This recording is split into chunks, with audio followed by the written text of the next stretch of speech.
Hello YouTube and welcome back to my channel. I have the one and only husband here. What's your full name again? Cody Ponce. Right, Cody Ponce. And Cody and I are getting ready for a new adventure in a new country, and we wanted to create a series or a couple videos about things we wish we would have known or things that really helped us to understand after living in Japan for 3 years and also playing baseball there. And so whether you are just looking to travel, whether you're thinking about moving there, or whether you're looking to play baseball there, this series is designed to give you a little information that we wish we knew and just wish you on your way. So thank you for tuning in. This is part 1 of 3, and this video is tips for moving or traveling to Japan. So these are our top 10 tips for if you're planning to move or travel there. We're also gonna do our favorite food tips and things just to think about, and then also we're gonna talk about baseball if that's something part 3 that you're interested in. Okay, let's get into part 1. All right. Okay, number 1, travel light, travel light. Number 1, travel light. What are we Traveling light when you're moving to Japan is a big thing because the weather changes very quickly. If you're going to move in a baseball season, you're going to get there in the winter, well, in the spring, which is still kind of cold depending on where you are. So I would say 2 pairs of jeans, maybe a nice warm sweater, like a down jacket, because like you don't really want to like pack heavy because you're able to buy all your clothes there at the same time. Yes. Okay. Weather is a big thing. Japan's an island, so Japan's the size of, it's a little smaller than California, but the population is way bigger.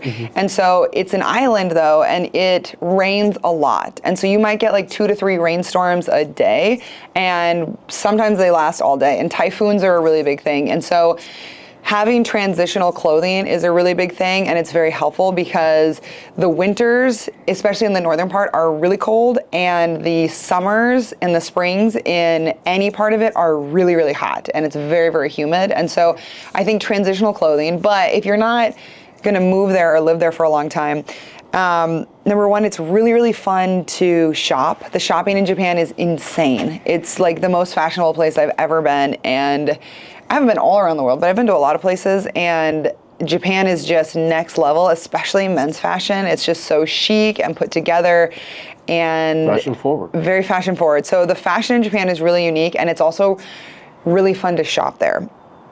The other thing is that if you are traveling and you're just gonna pop from place to place, if you're traveling there, I would recommend at least 10 days because depending on where you're traveling from, it's a big trip.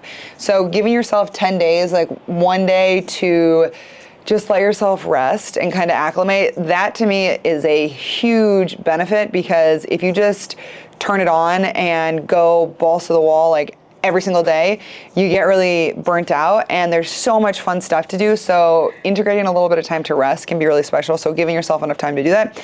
And the other thing is that Japan, compared to America, is significantly smaller. Like there are some large people, but the people are usually, they're smaller.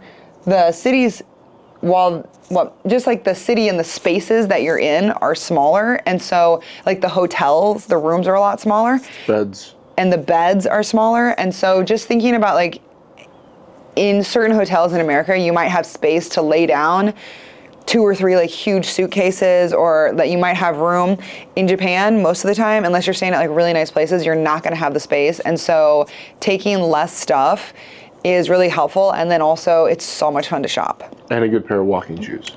Yes, that's, we'll get there. That's also one of them, but yeah, you do walk them. Okay, number 2, stay near the main train station or a train station. And what we mean by stay is like if you're gonna sleep or if you're gonna live, living or staying at a hotel that is like within 5 minutes of walking to a train station, especially the main train stations, is super helpful because they're like a it's like a mall pretty much, and you use the trains to get everywhere. Everywhere. You can go all the way from pretty much the southern part of the main island all the way to the northern part of the main island via trains. Can't you even get to Hokkaido now? There's like an underwater train. They're building an underwater bullet train that will go from the northern main island under the ocean to Hokkaido. It's so wild. But you can pretty much get anywhere by train. And there's so much great food. So it's usually kind of shopping and main level stuff. And then if you go underground, there's incredible markets from fresh produce to different vendors where you can just like walk in and grab something. But the food is really accessible. It's really, really fresh and it's so good. And so if you're near to the train station, it's just really easy to get around. There's also a ton of taxis that are always there. And what we've found is that there's a ton of really, really good food at the station always. And so you can totally, I mean, we're definitely going to encourage you to branch out and explore more of the city or the country or the place that you're living in. But you can do a lot just in the train station. Yeah. Okay, 3, socks. Socks? I said to wear socks or have a yes. pair with you because you have to take your shoes off a lot. Yeah, because going into certain restaurants, you have to take your shoes off, which then they give you a pair of slippers that you can walk through the restaurant in. So by you going down to where you're sitting at your dining table, you could be sitting on a mattress or a pad, or you can even be sitting at a regular table. The biggest thing is you don't want to have bare feet when you have to slip on a pair of slippers to go to the restroom, because nobody likes to be barefoot going into a restroom at all. Yes, that too. The other thing is anytime you go anywhere, you have to take your shoes off. So you just have to expect that you're gonna have to take your shoes off. And I have a lot of sandals that I'd wear without socks. And then all of a sudden you go into a place and you're walking around barefoot. It just feels kind of like not it. I didn't love that feeling. And there were multiple restaurants, like really nice sushi restaurants that we'd go to. Like some of the restaurants you don't have to take your shoes off, but certain ones you have to. And then all of a sudden you're walking through this really nice restaurant barefoot and it's like kind of sticky and like not cute. And I don't know if you guys can hear it, but there's thunder and then some rain that's gonna come in. So we're about to be sitting in a rainstorm. But either way, what I found is that if I just keep a little pair of footies in my purse or on me or even in my pocket or like tucked in a jacket, that it's a lot easier transition and I never feel kind of gross or embarrassed about, like I just feel prepared. Like I'm culturally prepared in that sense. Yeah, anytime you go into somebody's house, you're taking your shoes off as well. Yeah. Even when we went into our own, we had like a little wet room in a sense. It wasn't really a wet room, it was more of our entryway. We would always take our shoes off and then be barefoot in the rest of our house because you don't want to bring the outside dirtiness into your own home. Yes. Here comes the rain. Food. We have a couple bullet points on food and we also did a longer video, but the first one was you have to be okay knowing that food isn't going to be what you expect. Oh, thank you. So what I mean by that is if you go in and ask for a certain thing, if you don't speak Japanese, you have to be okay that something's not going to turn out exactly like how you expect it. And like asking for modifications can be really challenging. And personally what I found is in all the situations where even if it's not what you expect and you're kind of like, oh, okay, whatever, or like, you know, I don't understand, but everything's fine, like whatever you need to bring me is fine. That situation where I was very go with the flow versus situations where I was with people who were like, oh no, I didn't want that. It's gonna be so loud. Or like, oh no, I didn't want that food, or that's not what I meant. It just got really, really awkward because nobody knew what they were, like, you can't really communicate if you don't speak the language, and you just need to like give yourself some grace and be okay with not getting exactly what you thought you were gonna get. Yeah, and just try the new food. Try the new food. Because you never know, you might actually end up liking it. Who knows? Along with that, like when you go into restaurants, I think another big thing is some restaurants actually have an English menu. They're very adaptable to people, the English-speaking people. So, and if they don't, the biggest thing that I learned to have is Google Translate. With Google Translate, you're able to scan the menu and it'll translate everything to English, so then you can just point to what you want. And some menus also have a picture, so that way you can see what you want and then you can point to it as well. Yeah, English privilege is definitely a thing when you travel, and just, I mean, like the accessibility. Like there's a lot of Japanese, obviously it's Japanese everywhere, but there is a lot of English. There's more English than you'd think on signs and the menus, for example. And exactly, there's a lot of photos. But the best thing with Google Translate is to have the language downloaded before, and you have to check it frequently because sometimes it'll undownload and then you're in this weird situation where you can't understand anything, and that's a big bummer. Okay, and then convenience stores. Like 7-Eleven and Family Mart. Yeah. Absolutely massive. 10 out of 10. Yes, huge. You can get your eggs, your milk, coffee creamers, coffees. Yeah. Egg sandwiches is what you love. Office utensils. Yeah, pens, deodorant. It was like makeup. It was pretty much like an all-in-one shop, which was really cool. And they're almost on every corner that you need to go to. So if you run out of eggs and you don't want to walk all the way to the train station or the market, you can just run down to your local 7-Eleven and grab some eggs. Yeah. Which is what you did many times. Yes, and gas stations in America, I have been to some really amazing ones, but I'm usually not buying my produce from a gas station. And in Japan, it's like fresh ingredients everywhere, and it's really amazing. And they have a ton of really great food. So it's like a mini market. It's not even a gas station. It's just a mini market, and it's really wonderful. And you can get everything there, and like so many coffees and teas. There's the thunder. Okay, number 5, alcohol and smoking. You're a big smoker, right, babe? Huge smoker. About a pack a day. It's really cool because He's not a smoker, but the baseball players. Few do, yeah. It's really cool because everywhere you go, train stations, airports, even just walking around the city, there are designated smoking areas. So you're not walking around catching secondhand smoke from somebody who's walking down the street smoking a cigarette. Everybody really respects that and goes to the designated areas to smoke, for sure. Definitely. Japan is the cleanest place I've ever been.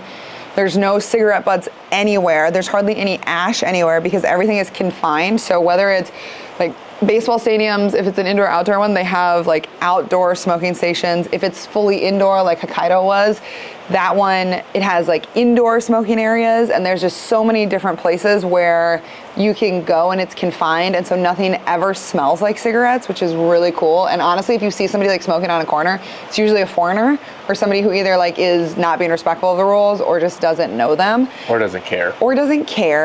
And the other thing about it is there's also like electronic cigarettes. Yes, but it's not like a vape. No. They have those there, but it's called a Ploom. And it's pretty much you take this, it's like a special type of cigarette. It looks like a tiny, like Camel Crush or something, like a little shorty, and you stick it in this little device and it smokes and it creates a vapor, but it doesn't smell like cigarettes. And so there's all these different ways that you can partake in certain things without smelling like cigarettes all day or like having your hands smell. The other thing that's interesting, I forgot to put this in the list, but in Japan, the baseball team, what do they have, the 5th inning smoke break? Yeah, it's like a 5th inning, it's like an intermission. In baseball, it's like, instead of a 7th inning stretch, it's actually like a 5-minute break that used to be 5th inning smoke break. Yeah, it was called a 5th inning smoke break. But yeah, I don't know what they do with it now, but it's just kind of been stuck in tradition. Yeah. That now every 5th inning, they go out, rake the fields, and the guys get to go inside and take a real quick little break in between the game, halfway through. Yeah, but like the players smoke. Like players smoke. Yeah. Some teams it's a little bit more looked down on, and other teams it's very, like everybody does it. Like the coaches will be standing in there too. This one time we were at an indoor stadium, and I walked by this room that just like there was a cloud of smoke coming out, and like the entire opposing team was in there just smoking and talking and laughing, and it's like this break where they can just clear their mind, ground a little bit, have a smoke, and then they go back out. And so that was wild. Go back to work. So smoking and alcohol is like a really big part of the culture in Japan. Okay, now moving to alcohol. Sake is rice wine, and you can have it warm or cold. Before I went to Japan, I'd never had it cold, but I actually prefer it that way now. Yeah, it's like a wine. It's like a wine. It is like a wine. Wine, yeah. I would say it's pretty sweet, but if you go in and like put on your Google Translate that you want a dry, less sweet, that's a really great way to find something that's not overwhelming. You can still get it hot and everything, but I really liked. On a cold day, good hot sake. It is fun. Really yummy. It is really fun. Yeah, it's very yummy. But there's like sake bars where you can go and have like sake and sushi, and it's just like, it's so fun. Like the sake is really fun. Another great alcohol that a lot of people drink is highball, I have that which on here. is whiskey and Soda. like a ginger soda. Yeah. It's very delicious. People drink them like water. Yes. Like water. And I have this at the baseball games. They have, for lack of a better term, I'm going to call them a beer girl, but they Yeah, are beer the girls. most jacked Japanese women I ever saw because they're running up and down the state, literally running, and they have volleyball knee pads on, and they're dressed in like these cute little cheerleading outfits, like a little bit anime cheerleading, and they have kegs on their back, like the mini kegs. Little kegerators. Little kegerators that are strapped to their back, and they're running up and down, and they're giving people, and there's like 5 different types of alcohol or things that they serve, but highball is one of them, and people just like sit in the seats and watch baseball games. Yeah, you don't have to get up. Slam them. You don't have to get up to go They're get very another strong drink. too. Okay, beer girls. The beer then, I really like Japanese beer. Did you Very like good. it? Yeah. I What mean, was I your didn't really favorite? drink much when we were over there. I had a few days where I would drink a little bit. My favorite thing was their whiskey. Yeah. Which one? I don't even know. So many different ones. I don't want to mispronounce it. There's a Nikki, I believe. Yamakaze. No, that wasn't it. It was, let me see, Japanese whiskey. The Nika was good. The Hibiki Hominy was good. And I forget what the other one I had was. It might have been Yamakaze. It definitely was. All business? Whoa. Create? Yeah. So a few different types of whiskey that were really good.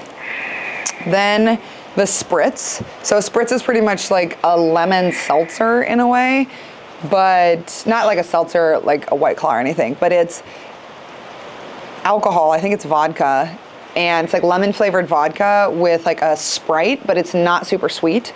And those also are served in the kegerator at baseball games. That was my drink of choice at baseball games. Very fun. And then the last one I wanted to say is Plum wine. And so the Plum wine, it was kind of like a liqueur, but you could order it and then it'd come served over ice with sparkling water. And I think that was my favorite drink that I had. It was just really light and really refreshing. It was my favorite during the summer. So sake, and then I liked the Plum wine and then the Spritz. And then for wine, traditionally they have it, but like the Japanese grapevines or the grape wines were not my favorite. Just to say, they were very, very sweet and not my favorite. Anything else on alcohol and smoking? I don't have anything else. Number 6, travel. Many different ways to travel. 3 main ways were taxi, train, and plane. I think going into, if you're going to fly anywhere in Japan, the security and going through an airport is so much easier. You don't have to see an attendant for your bag at all. It's all via computer. You scan your barcodes, you check in your bag, and then you go through security. But going through security was a breeze. You get to keep your shoes on.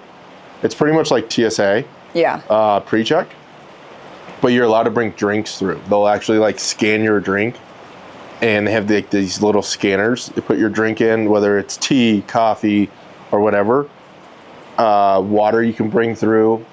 They'll scan it, and if it has like a solid outside, they'll make you take a sip, and then you're good to go.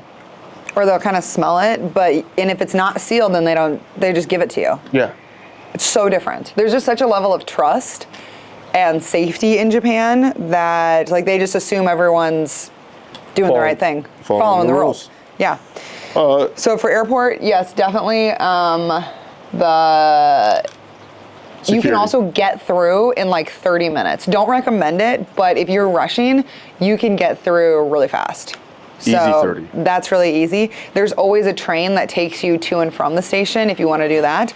But then speaking of the train, Yeah, there's multiple. There's the bullet train, which can take Shinkansen.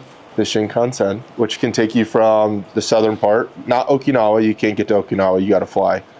You can get from the southern part, so like we would go as far south as Fukuoka, and then you can take the train all the way from Fukuoka to the northern part, which is where I was this last year, which was in Sendai. And you can go a little further, obviously, but that was my furthest station I went to. And I think I wouldn't recommend taking the train from Fukuoka all the way to Sendai. I think I would fly. Yeah, definitely fly. It's a solid, I want to say almost 5 hours to get via train, which is still pretty quick for the distance. But anywhere else, you're pretty much taking your local train. But with this Shinkansen, you don't have to go through security. You just buy your ticket.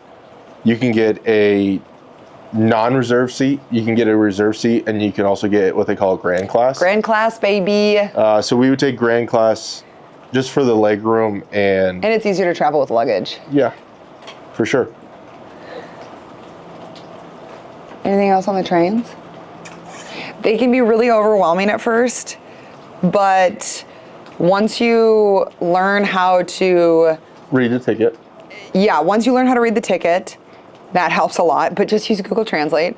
And then what you look for is the line that your ticket is on, the line that your train is on. And then there's these big boards, and you can check everything by the time, so the numbers are the same as English numbers, which that always confused me. I thought the numbers, like if the letters are different, why aren't the numbers different? Either way. But you start to learn, and if you walk up to anybody who's there, they will help you, like anybody who's working. But there were multiple times, like probably at least 10 times, where I'd be in a station and think I had it figured out, and then all of a sudden I was like, oh my gosh, I'm so turned around. And somebody would just come up to me out of the blue and say, like, can I help you? And it was still a very like Japanese, like a little bit of broken English, like, you know, but still like just the willingness to help people and the community aspect of it was so wonderful. So I always felt that I could ask for help and that I didn't have to be overwhelmed, Yeah. which is really special. So you have your local train and then you have your bullet train. And they're amazing and they're really fun You to also ride have on. some subways, but that's Yeah. a whole different ballgame. Yeah, we're not going to touch on subways. And then taxi. So there is Uber there, but they mostly still use taxi drivers, and there's an app called Go Taxi, and that's how you can, it's pretty much like Uber for taxi. Yeah, all the taxis are ran through Uber. I mean, all the Ubers ran through taxis. Yeah. So if you're ordering an Uber, don't expect a regular car or a regular person to pick you up. It will 99.9% of the time be a taxi to pick you up. I don't think I've ever been picked up by a normal person via Uber. It was all taxi with Uber. Correct. Because the union, the taxi union there is so strong that they don't want to give that up. Correct. And there's doilies on the back. They're like, they look like doilies on the back, but it's pretty much like a seat cover, but it's like white doily lace. I don't know how else to describe it, but that, and you can do everything pretty much touch free. There's like a little computer in the back that you can scan everything. Yeah. Also, if you are in the taxi, they have like a computer screen, and if it's making you nauseous, it's blacked out, but if you like touch around the bottom, it'll light up and you can turn it off. Because if I was in the taxi too long, the screen like right in my face was just very overwhelming and made me nauseous. You can turn it off. Who knew? Okay, number 7, yen to USD. And your coin purses. And a coin purse. Okay, so money-wise, the big thing with money, you don't have to tip in Japan. It's like culturally inappropriate to tip. We So miss amazing. that so much. I think so tipping is much. great if they go over and above, but There's think- definitely, there's just an expectation. yeah. And I think like coming back here, it's like, it's weird because everything, and I understand like a lot of people make their living off of tips along with their work here, but just understanding how Japan does it in the sense of like, you're going to your job and that is your job. So like you're getting paid for that. I think that was pretty cool. That was very cool. And also, like, not to say that people shouldn't get tipped. I don't mean that at all, but I think it's just from a consumer perspective, not being expected to tip is so easy because you just get your check and sign it and that's it. And you know exactly what you're paying for. And it's not like, oh, okay, now I have to tack on like an extra $50 or $100 onto something if it's a big group. And so that was just really, really easy and very appreciated as foreigners because there wasn't any like tip exchange, like what's the rate here? So that was really easy. So it's yen, so Japanese yen to USD. So it's 1 to 100. Yep, that's the way we did it. Yeah, so pretty much, that's not exactly it. It's like an 8.7, whatever. You can look it up online. But the way that if you have so there's coins in Japan, there's still a lot of coins, and like coins for dollars. And so let's say $1,000 yen bill is $10. Right? So 1,000 to 10. So what I would do is you just take off like the last 2 zeros and that pretty much tells you what it's at. And so when you're walking around shopping, that's a pretty easy way so you don't have to do the mental calculations or have your calculator off all the time. If you just take off the last 2 digits, then you're like, okay, that's roughly what it costs, but it's actually less. So makes you feel good. It makes you feel good. Yeah, so the US dollar is stronger than the Japanese yen, so the shopping was very fun and you can get stuff for significantly cheaper than you could in the States. So that was really fun too. We did some big shopping. Big shopping. We got a lot of luggage in Japan, honestly. Got a lot of luggage. Well, because we did a lot of shopping. And we did a lot of traveling and our luggage kept getting beat up. And like when you're on the train, using a rolly bag, like because you walk everywhere, having a rolly bag luggage is awesome. Like people take them to the grocery stores and fill them up. There's just so many, having the wheels is really, really helpful if you're in a totally walking society. Okay, number 8 is you walk everywhere. Everywhere. Everywhere. So get really comfortable shoes. Flip-flops, I wouldn't recommend. No, get some arch support. Get a pair of running shoes because you're going to end up walking miles. Yeah, and especially if you're doing the tourist thing. I mean, you walked miles even though you were at work all the time, and I would like to say, I think I walked more because I was like out exploring all the time. And like you can take taxis everywhere, but there's so many little hidden gems. So once you're in an area, it's just fun to weave the streets and see all the things. But as a woman, I felt insanely safe, like over the top safe. And I don't think you can put a price tag on that. And so if you are a female or anybody for that matter who's traveling solo, as long as you're not looking for trouble or you're in areas that are dangerous, like you're gonna get a vibe on like, okay, I really shouldn't be here. But as long as you're in safer areas, like everything was totally fine. And really when I was in Sendai, there was no place that I went. My entire time in Japan, there was no place where I was like, oh, that was a really sketchy situation or that person really creeped me out, like not once. And I feel like it's almost a regular occurrence in America, and we're in Nashville, so if you go downtown, it's just weird situations. Did you feel safe? Completely safe. I was also at least a head taller than everybody, and you were like 3 heads taller. So the safety-wise, if you're a large person, can't get past that. All right, number 9, language. We said Google Translate. Yep. Make sure you download Japanese. The closer you are to bigger cities, the more English that you're going to be able to speak, and the more they understand. Mm-hmm. They still don't understand a lot, but the broken English to Japanese people is close enough that you can kind of get by with. You can get by. People can understand you, and as long as you speak slow, it'll work out. Or even if you... It's like listening to Spanish here. Yeah. If you go slow... You can kind of figure out what you need to get. No, wait. Okay, but I have to kick back on that because listening to Japanese is completely different than listening to Spanish. Yeah, because... Like biblioteca? What's that? Library. Yeah, right. There's not the similarities in Japan. Like the words are completely different. What? Was there any baseball? Baseball Donde is where, in Japanese, doko ni is where. Okay, that was a good one. Yeah. Cody actually got really good at speaking Japanese, so highly recommend. The other thing, just speaking about the language, like when you go to these little markets though, especially outside of temples or cool things like that, There are a lot of different booths. Always have cash ready to go. And when it comes to getting cash, I didn't ever take out cash before. I would go, and then you can go to an ATM, like have a debit card with you, and then you can take out money once you get there, and there's no conversion rate. So you're not paying the conversion tax, and you're not getting charged at like the currency converters, like those places in the airport or the travel places. If you just take a debit card with you, protected. Go to your 7-Eleven. Go to your 7-Eleven, super safe, get a coffee, stand in line, take out cash. Yeah. Yeah, that was Easy. good. Easy peasy. All right. Oh, most sayings. The last one I had on the language one, sorry, I skipped around a little, is do the tours. We did a couple tours. I did a couple tours. Or like when Cody's family came to visit and with my mom. And we did some tours. The guides speak really, really wonderful English. And it's so cool to see the history that way. And you really get to see a lot.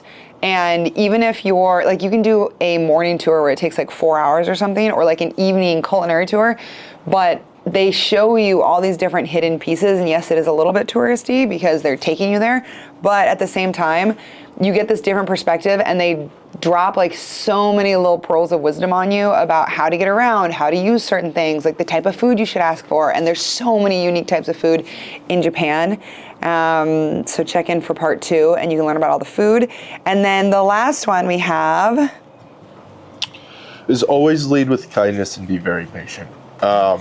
Again, like anywhere you go, I think in any foreign country, because that is not our country. We're obviously going to Japan, and this year going to Korea, is you are not going to be able to get across your point right away. So like if you're asking for help or you need a certain item, being able to understand that you might have to take an extra 2 to 3 minutes to be able to find this item that you're looking for or figure out where you're going to go is very important, because it's not our country. Yeah, there is definitely an immediacy in US where you just expect to have everything right away. And as convenient that is here, it's not realistic in Japan. And there's just a slower pace, and like the pace of life is a little bit slower. And especially if you go there and you don't speak the language, don't not go somewhere because you don't speak the language, because there are so many modern technology and tools that will help you do that. And Japan is a really, really safe place and very accommodating that way. So definitely do it. However, it's going to take you longer to check into hotels. It's going to take you longer to communicate where you need to go. It's going to take you longer to make your way through a train station. It's going to take you longer to find that random store that you were looking for, because everything's just kind of organized a little differently. So just be patient. And there were so many moments for me where I got really frustrated, or I just felt like really overwhelmed and exhausted. And the way that I would handle that, there are tea or coffee shops everywhere. I would go in, most of the menus have pictures. I would point to that, I would take out my card, or I would pay, and then you just sit there and kind of ground down and regroup, and you're like, okay, I got this. Like, I just need to take a beat, like just to sit down, and then I can get up and kind of like plan what I'm gonna do. So just be patient and lead with kindness, because there were no experiences where we had somebody be mean to us because we were Americans, or like really disrespectful. Like, people were over the top respectful, and if they were in a rush, they couldn't help us, they were like bowing and apologizing for everything. Oh, that's another one, the bowing. Just get used to bowing. It's a sign of respect, and it just, like, you don't have to, go all the way down, but even just like a nod, it's just a sign of respect and gratitude. I hope you guys enjoyed this. Okay, so that was part 1. Overall things. We're gonna go deeper into food on part 2 and into baseball in part 3. So thanks for tuning in. See you guys soon.